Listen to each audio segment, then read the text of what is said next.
কলেজের সুন্দরী ম্যাডামকে একা পেয়ে কলেজের ভিতরেই যেভাবে কাজ করল তার নিজের ছাত্র গল্পটি সম্পূর্ণ শুনলে আপনাদের পাইপ দিয়ে পানি চলে আসবে, আপনারা হাতের কাজ করতে বাধ্য হবেন, তাই হাতের কাজ করার আগে হাতের কাছে টিস্যু রাখুন।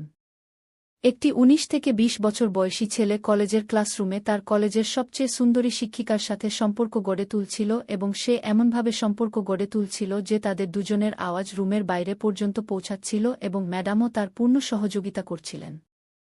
সেই রুমের পাশের রুমে একটি ১৬ বছর বয়সী ছেলে বসেছিল এবং যখন তার কানে হালকা আওয়াজ পৌঁছাল সে সেই রুমের দিকে এগিয়ে গেল যেখানে ম্যাডাম এবং সেই ২০ বছর বয়সী ছাত্র ছিলেন। যেই ছেলেটি জানালা দিয়ে উকি দিয়ে দেখল তার চোখ ছানাবড়া হয়ে গেল। ভিতরে অঞ্জলি ম্যাডাম, যিনি কলেজের সবচেয়ে সুন্দরী ম্যাডাম ছিলেন, তিনি তারই ২০ বছর বয়সী ছাত্র রাজীবের সাথে অবৈধ সম্পর্ক গড়ে তুলছিলেন এবং তাদের শরীরে একটি কাপড়ও ছিল না। যখন এই ১৬ বছর বয়সী ছেলেটি এই দৃশ্য দেখে তার মনে এই দৃশ্যই ঘুরতে থাকে এবং সে অঞ্জলি ম্যাডামের জন্য তার মনে একই রকম চিন্তা নিয়ে আসে এবং ভাবতে শুরু করে যে যখন এই পঙ্কজ অঞ্জলি ম্যাডামের সাথে স্কুলের ক্লাসরুমে এমন করতে পারে তখন সে কেন পারবে না। তখন তার মাথায় একটি বিপজ্জনক পরিকল্পনা আসে যা শুনে আপনিও হতবাক হয়ে যাবেন যে মাত্র একটি ১৬ বছর বয়সী ছেলে কিভাবে তার থেকে বয়সে বড় শিক্ষিকার সাথে এমন করতে পারে। পুরো গল্পটি মনোযোগ দিয়ে দেখুন, আপনি এতে অনেক মজা পাবেন এবং শেষে একটি খুব ভালো শিক্ষাও পাবেন। বন্ধুরা, আপনারা আমার নিজের মানুষ, আমার দেশের মানুষ। আমার আপনাদের কাছে শুধু এই অনুরোধ যে যদি আপনি ভারত থেকে এই ভিডিওটি দেখছেন তাহলে দয়া করে কমেন্টে এখনই হ্যাঁ লিখে দিন এবং ভিডিওটি একটি লাইক করে চ্যানেলটি সাবস্ক্রাইব করুন। আমার প্রিয় হিন্দুস্তানি, দয়া করে আমার জন্য এইটুকু কাজ করে দিন। বন্ধুরা, অঞ্জলি ম্যাডাম তার কলেজের সবচেয়ে সুন্দরী শিক্ষিকাদের মধ্যে একজন ছিলেন এবং আজ ১২তম ক্লাসের ছাত্রদের ফেয়ারওয়েল পার্টি হচ্ছিল যেখানে সব ছেলেমেয়েরা সাজগোজ করে স্কুলে এসেছিল। অঞ্জলি ম্যাডামও বেশ সাজগোজ করে স্কুলে এসেছিলেন। তখন তারই ক্লাসের একটি ছাত্র, যার নাম রাজীব, সে ম্যাডামকে দেখে এবং যখন তাকে দেখে তার সৌন্দর্যে মুগ্ধ হয়ে যায় এবং তার মনে ভাবতে শুরু করে যে যদি ম্যাডামের সাথে তার কথা হয় এবং কোনোভাবে ম্যাডামের সাথে একবার রাতে ঘুমানোর সুযোগ পাওয়া যায় তাহলে জীবন একদম অন্যরকম হবে।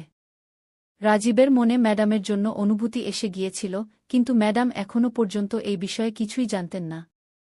রাজীব ধীরে ধীরে ম্যাডামের সাথে কথা বলা শুরু করল। ম্যাডামও ছাত্র মনে করে তার সাথে ভালোভাবে কথা বলছিলেন। রাজীব বলল, ম্যাডাম, আজ ফেয়ারওয়েল এবং কয়েক দিনের মধ্যেই পরীক্ষা হয়ে যাবে এবং আমার বোর্ড পরীক্ষা দিতে বেশ ভয় লাগছে, কখনো এমন না হয় যে আমি ফেল হয়ে যাই। এই কথা শুনে অঞ্জলি বললেন, তুমি চিন্তা করো না, যদি তুমি চাও তাহলে তুমি আমার বাড়িতে এসে আমার কাছ থেকে টিউশন নিতে পারো। এতটুকু শুনেই রাজীবের খুশির সীমা থাকল না, সে ভিতরে ভিতরে ফুলে না উঠে পারছিল না, কারণ সে যা চাইছিল তা প্রথম ধাপেই পেয়ে গিয়েছিল। রাজীব তৎক্ষণাৎ জিজ্ঞাসা করল, ম্যাডাম, আমি কখন থেকে আপনার কাছ? তৎক্ষণাৎ রাজীব জিজ্ঞাসা করল, ম্যাডাম, বাড়িতে আপনাকে ছাড়া আর কেউ দেখা যাচ্ছে না? তখন অঞ্জলি ম্যাডাম বললেন, আমার বিয়ের ১ বছর আগে আমার স্বামীর একটি দুর্ঘটনায় মৃত্যু হয়েছিল। এরপর আমি আর বিয়ে করার কথা ভাবিনি, কারণ আমার বিয়ের কিছুদিন পর পর্যন্ত আমার বাবা মা বেঁচে ছিলেন। আর যখন রাজীবের মৃত্যু হয়েছিল তার কয়েকদিন পর আমার বাবা মাও মারা যান। আমি বাড়িতে একা আছি, আর এটা আমার বাবা মার বাড়ি, তাই আমি এখানে একা থাকি। কি? ম্যাডামের কথা শুনে রাজীবের মনে হল তার পথ পরিষ্কার হয়ে গেছে। তখন সে বলল, ম্যাডাম, এত বড় বাড়িতে একা থাকতে আপনার ভয় লাগে না? অঞ্জলি বলল, বাচ্চা বেলা থেকে এই বাড়িতে থাকি, তাই অভ্যাস হয়ে গেছে। কিন্তু কখনো ভাবিনি যে একা থাকতে হবে। কি? তখন রাজীব তার সাথে আরও খোলামেলা হতে চেষ্টা করল এবং বলল, ম্যাডাম, স্বামী চলে যাওয়ার পর আপনার জীবন অনেক সংগ্রাম্য ছিল নিশ্চয়? তখন অঞ্জলি কেঁদে বলল, একা একজন নারীর সমাজে বেঁচে থাকা কত কঠিন তা শুধু আমি জানি। এখন রাজীব, যে ম্যাডামের জন্য তার মনে একটি ধারণা নিয়ে এসেছিল, সে ধীরে ধীরে ভালোবাসার দিকে এগোতে লাগল। রাজীবের অঞ্জলির প্রতি ভালোবাসা জন্মাতে শুরু করল, তার জীবনের অসম্পূর্ণতা এবং খালিত্বকে ভালোবাসতে শুরু করল। সে ম্যাডামের পাশে বসে তার সুখ দুঃখের কথা শেয়ার করতে লাগল এবং প্রতিদিন পড়তে যেতে লাগল। ধীরে ধীরে রাজীব একজন ছাত্র থেকে বন্ধু হয়ে গেল এবং এখন তাদের মধ্যে বন্ধুত্বপূর্ণ আলোচনা হতো। ধীরে ধীরে এই বন্ধুত্ব বাড়তে লাগল এবং একদিন এমন হল যে রাজীব অঞ্জলির হাত ধরে ফেল। এটা দেখে অঞ্জলি একটু চমকে উঠল, কিন্তু কিছু বলল না। যখন অঞ্জলি কিছু বলল না, তখন রাজীবের সাহস আরও বেড়ে গেল এবং সে ধীরে ধীরে অঞ্জলির কাছাকাছি আসতে লাগল। তখন অঞ্জলি তাকে থামিয়ে দিল, কিন্তু রাজীব তার কথা খারাপভাবে নিল না এবং চুপচাপ সেখান থেকে চলে গেল। সেই রাতে অঞ্জলিও বেশ অস্থির ছিল, সে বুঝতে পারছিল না যে রাজীব যা করতে চাইছে তাকে অনুমতি দেবে না কিনা। পরের দিন যখন রাজীব আসল তখন সে কিছুটা বিচলিত ছিল। তখন অঞ্জলি জিজ্ঞাসা করল, কি হয়েছে? সে বলল, ম্যাডাম, কিছু না, এমনিই। ধীরে ধীরে তাদের মধ্যে আবার কথা হতে লাগল এবং কথা হতে হতে দুজনেই আবার একে অপরের কাছাকাছি আসতে লাগল। অঞ্জলিও ৭ বছর ধরে স্বামী ছাড়া একা ছিল, তাই তার পা পিছলে গেল এবং সে রাজীবের কোলে ঢলে পড়ল। রাজীবও ধীরে ধীরে অঞ্জলিকে নগ্ন করে দিল এবং তার সাথে সম্পর্ক স্থাপন করতে লাগল। অঞ্জলিও রাজীবের সাথে সেই চরম সুখ পেতে শুরু করল যা সে ৭ বছর আগে তার স্বামীর সাথে পেয়েছিল। সে পুরোপুরি সহযোগিতা করছিল এবং খোলামেলা উপভোগ করছিল। রাজীব বাড়ি থেকে ১ ঘণ্টার কোচিং বলে বেরিয়েছিল, কিন্তু আজ অঞ্জলির সাথে তার ৫ ঘণ্টা কেটে গেল এবং তারা দুজনেই বাড়িতে একে অপরের সাথে তাদের হৃদয়ের ইচ্ছা পূরণ করছিল। রাজীবের পারফরম্যান্স বেশ উচ্চমানের ছিল, যার কারণে অঞ্জলিও খুব খুশি হচ্ছিল এবং পুরোপুরি সহযোগিতা করছিল। এখন এই প্রক্রিয়া তাদের মধ্যে প্রতিদিনের হয়ে গিয়েছিল। রাজীব প্রতিদিন কোচিংয়ের জন্য অঞ্জলির বাড়ি যেত এবং তার সাথে এই কাজ করত। এখন তারা দুজনেই শিক্ষক এবং ছাত্র না থেকে গার্লফ্রেন্ড এবং বয়ফ্রেন্ড হয়ে গিয়েছিল। কিন্তু এই ধরনের সম্পর্ক হলে মানুষ তা বুঝে ফেলে। কলেজে যখন অঞ্জলি পড়াত তখন তার মনোযোগ রাজীবের দিকেই বেশি থাকত, তাই ক্লাসের অন্যান্য ছাত্ররা কিছু না কিছু বাধা দেওয়ার চেষ্টা করত অথবা তাদের নাম নিয়ে হাসাহাসি করত। একদিন রাজীব বলল, অঞ্জলি, ক্লাস শেষ হওয়ার পর আমি তোমার সাথে আজই এই ক্লাসরুমে দেখা করব, আমার জন্য অপেক্ষা করবে কি? তখন অঞ্জলি বলল, তুমি সন্ধ্যায় বাড়ি চলে আসো, এখানে থাকতে অনেক সমস্যা হতে পারে কি? রাজীব বলল, বাড়ি আসতে এখনও ৪ ঘণ্টা বাকি, কিন্তু আমি তোমার সাথে এখনই দেখা করতে চাই। অঞ্জলিও রাজীবকে অনেক পছন্দ করতে শুরু করেছিল, তাই সে তার কথা মেনে নিল এবং সেই ক্লাসরুমেই রাজীবের সাথে সম্পর্ক স্থাপন করতে লাগল। এখন কলেজে এমন হয়ে গিয়েছিল যে তাদের সাহস বেড়ে গিয়েছিল এবং প্রায় প্রতিদিন তারা এই ধরনের কাজ করত। কিন্তু একদিন পাশের রুমে একটি ১৬ বছরের ছেলে কোনো কাজে আটকে গিয়েছিল, কারণ স্কুল ছুটির পর সব ছাত্ররা একসাথে দ্রুত চলে যাওয়ার চেষ্টা করত এবং সেই সময়ে অঞ্জলি এবং রাজীব দেখা করত। কিন্তু আজ তাদের ভাগ্য খারাপ ছিল যে পাশের রুমে আরেকটি ছেলে উপস্থিত ছিল এবং যখন তারা দুজন রুমের সম্পর্ক স্থাপন করছিল তখন সেই ছেলে তাদের রুমের কাছে চলে আসে এবং তাদেরকে একটি আপত্তিকর অবস্থায় দেখে ফেলে। যখন রাজীব দেখল যে কেউ জানালা দিয়ে উকি দিয়ে তাকে দেখছে, তখন সে বুঝে গেল এবং দ্রুত ঘর থেকে বেরিয়ে এল। তখন সে সেই ছেলেটিকে বোঝানোর চেষ্টা করল। ছেলেটি মানতে রাজি হল, কিন্তু বাড়ি ফিরে তার মাথায় অন্য কিছু চলতে লাগল। পরের দিন সে অঞ্জলি ম্যাডামের কাছে গিয়ে বলল, আপনি গতকাল যা রাজীব ভাইয়ার সাথে এই ক্লাসরুমে করছিলেন, আজ আপনাকে তা আমার সাথেও করতে হবে। ছেলেটির কথা শুনে অঞ্জলির পায়ের নিচে মাটি সরে গেল। সে ভাবল, মাত্র ১৬ বছরের একটি ছেলে এ ধরনের কথা কিভাবে বলছে। অঞ্জলি তার উপর রেগে গেল।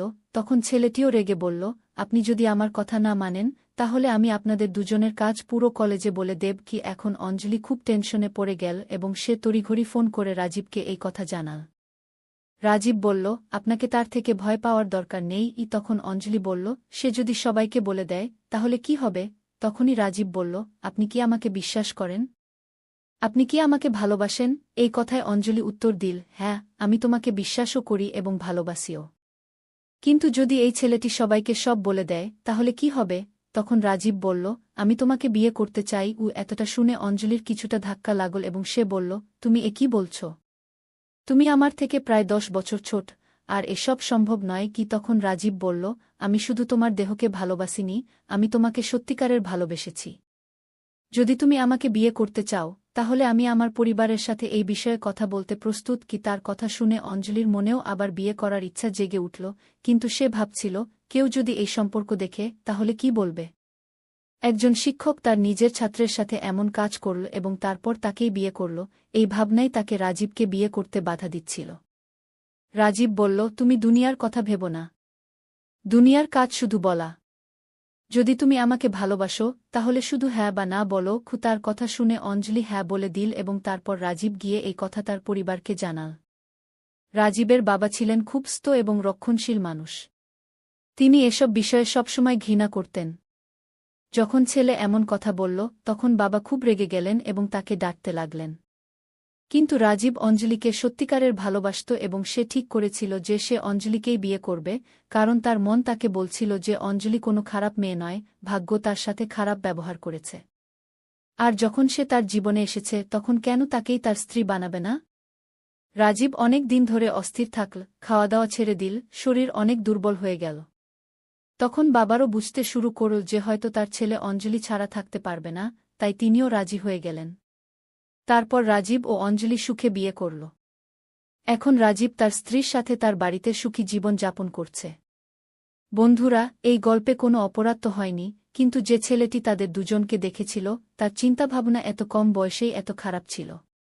রাজীব পরে তাকে বোঝাল, তখন সে রাজীবের কথা বুঝতে পারল এবং কথায় কথায় ছেলেটি তার পরিকল্পনা জানাল, যা কিছুটা এমন ছিল। ছেলেটি ভেবেছিল যে সে তার ৪-৫ বন্ধুকে নিয়ে ম্যাডামের বাড়িতে যাবে এবং যদি ম্যাডাম রাজি হন তো ভালো, আর যদি না হন তাহলে সে তার বন্ধুদের সাথে ম্যাডামের সাথে খারাপ কাজ করবে। এত ছোট বাচ্চাদের মাথায় কিভাবে এমন মানসিকতা তৈরি হয়? কিন্তু রাজীব কিছু না বলে খুব ভালোবেসে তাকে বোঝাল এবং ঠিকভাবে কথা বলে বলল, আমি তাকে ভালোবাসি এবং সে আমার স্ত্রী। ও এভাবে যখন তাকে বোঝানো হলো তখন সে বুঝতে পারল। আর আজ, যেমন আমরা বলেছি, রাজীব তার জীবন ভালোভাবে কাটাচ্ছে, তার কোনো সমস্যা নেই, কারণ বাড়িতে টাকা-পয়সার অভাব নেই। ম্যাডামও তার জীবন যাপনের জন্য একটি সহায়তা পেল এবং রাজীবও অঞ্জলিকে তার স্ত্রী হিসেবে পেয়ে খুব খুশি। বন্ধুরা, গল্পটি আপনাদের কেমন লাগলো কমেন্ট করে জানাবেন। বন্ধুরা, এই গল্প শোনার উদ্দেশ্য কারও মনে আঘাত দেওয়া নয়, কারও অনুভূতিতে আঘাত দেওয়া নয়, কোনো ধরনের অনৈতিকতা বা অশ্লীলতাকে উৎসাহিত করা নয়। এই গল্পের উদ্দেশ্য সমাজে ঘটে যাওয়া এই ধরনের সমস্যা সম্পর্কে সচেতনতা তৈরি করা। এই গল্পের মাধ্যমে আমরা একটি শিক্ষামূলক বার্তা দিতে চাই যে সমাজে এই ধরনের সমস্যাও অনেক জায়গায় এই পরিস্থিতির মাধ্যমে সাধারণ মানুষকে বোঝানোর চেষ্টা করা হচ্ছে যাতে